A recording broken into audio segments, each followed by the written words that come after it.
Hey everyone, today's issue to solve is it's getting pretty cold now and the chicken watering bucket is freezing up.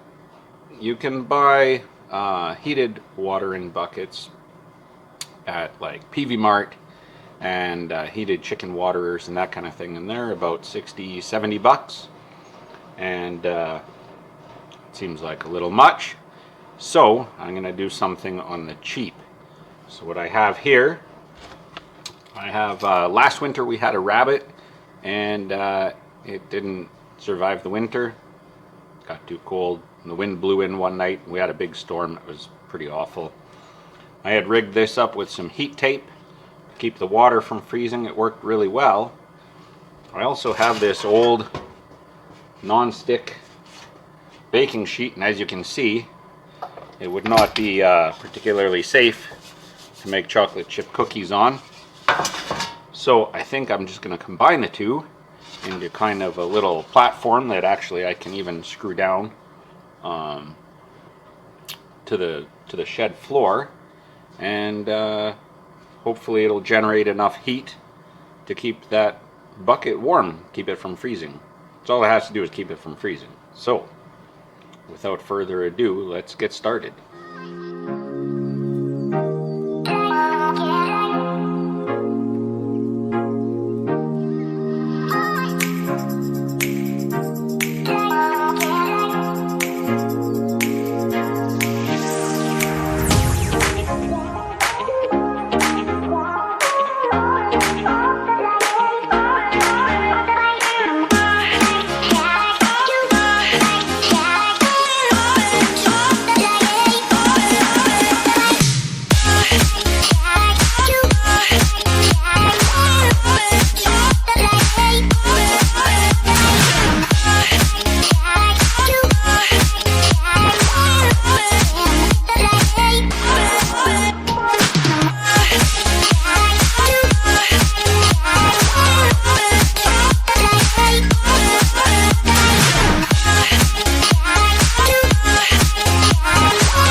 So obviously only kind of,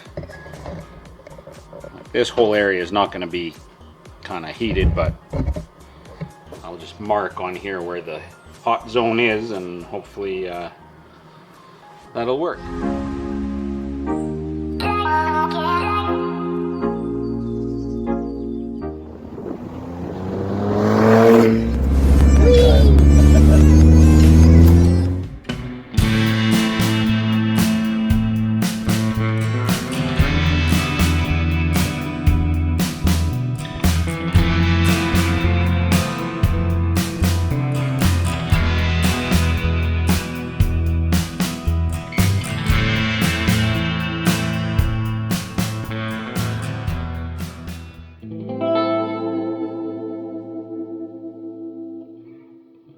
Well, it's November 1st, as a matter of fact, and so I'm doing this later than I normally would. Time to get some winter tires on the Ford Flex.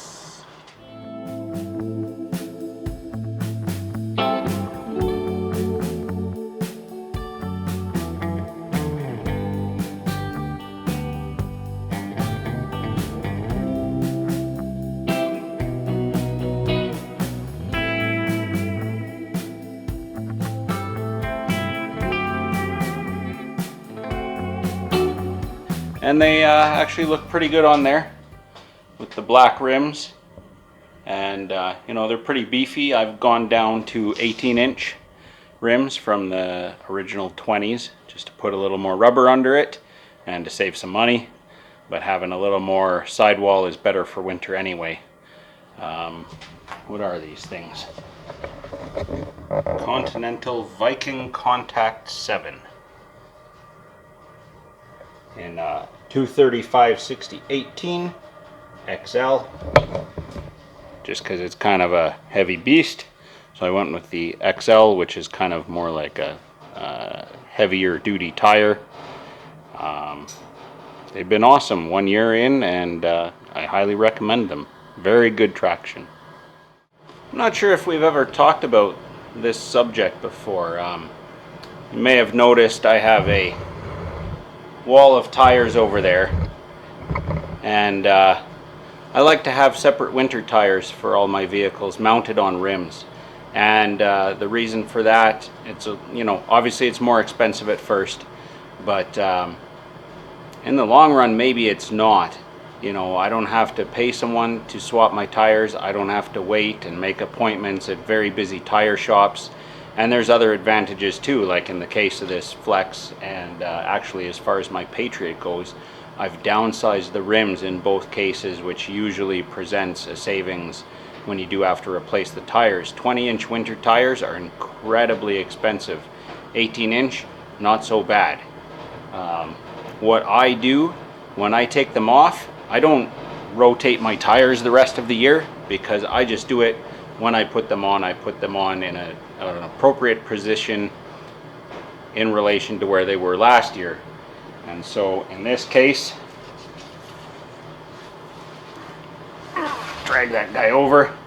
You can see, you can just make out here LF20. So this was on the left front when I took it off in the fall of 2020, and now it's the fall of 2021, so it says LR21, so it's come off the left rear in 21. By the time this goes back on, it's going to be 22, so it's I don't run into any confusion that way. And when it comes to putting these guys on, look at that tread. That's fantastic. Over here, LF21. So I know that this is going to go on the left rear in this case, because these tires are directional. So, meaning, if you're not familiar with the term, some tires are directional. It means they have to rotate a certain direction to wear properly and to give you the best grip. And these are no different. Performance tires and winter tires, it's pretty common. So there's a little arrow here pointing that way. So when this is on the left side of the vehicle and you're driving, that's the way it turns. You would not want to put this on the other side. I've seen it done lots of times. People get it mixed up, especially they rotate, they forget that, or don't notice. And so then you have some going the correct way, some going the wrong way, and you might get some funny handling characteristics if it was really slippery, and you'll probably get some odd wear patterns and things like that. The other tires, the factory tires, which are Cooper Xeon RS3 G1s, are not directional. They are, I believe they have an inside and outside. Found it. So it is the Coopers that have an inside and an outside.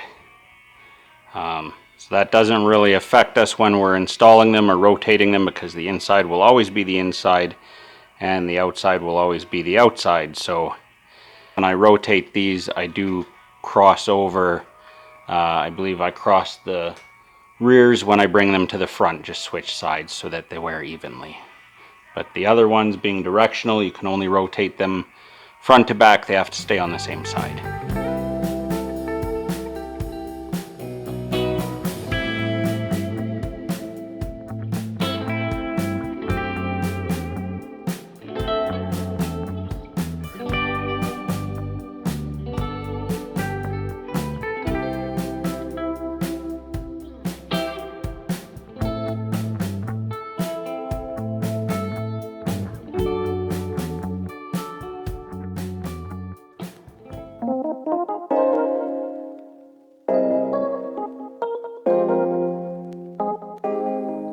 So I do most of my, well, all of my editing basically on an app called InShot, and it's not really technically available on your PC or your laptop. It's only on phones and tablets. So when my tablet fell off the table the other day, that was kind of a bad scene. Still a little bit functional, but really it's just coming apart at the seams. It's done for. So I got on Amazon and I ordered a Fire 8 HD, which isn't the biggest and best that they offer, but it's a good size for me. I don't really need anything more. And with a cover, it was under 200 bucks Canadian. It was like 180 bucks, so really that's pretty good. Again, in theory, InShot isn't available, I don't think, on the Amazon App Store, and Google Play isn't technically supported by the Amazon Fire, but Best Buy has posted an article that kind of works around that, so hopefully I'll be able to get Google Play on here and get my InShot app back on here. Otherwise, I guess I'll have to switch to something else, but hopefully I can stick with InShot because I know how it works. So, 2 days delivery time. It arrived today. Let's see how it looks. Let's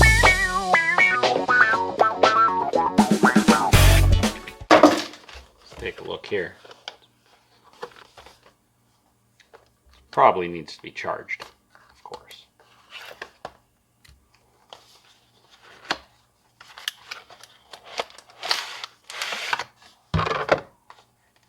That's all this then. Oh, that's our charger and our cord. Good. Bunch of other stuff.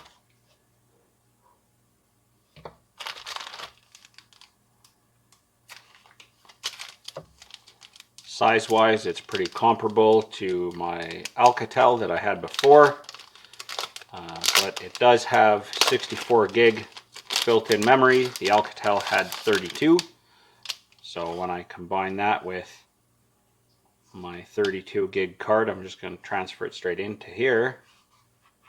That'll be more than enough. It looks really nice.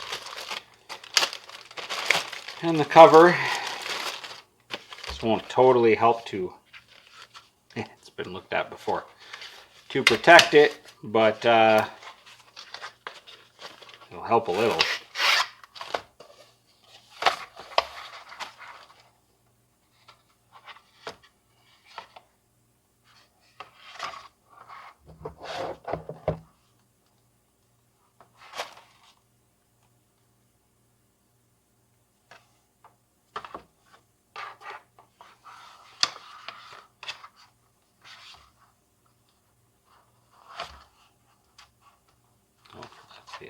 Okay, well,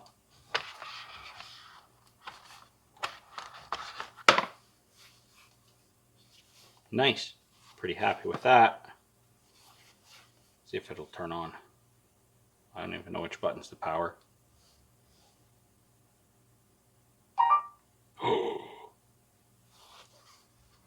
It's working.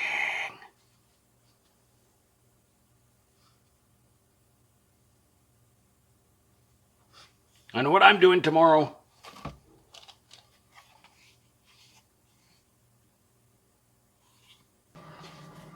Amazon Fire. Looks pretty good. I'm going to set it up tomorrow.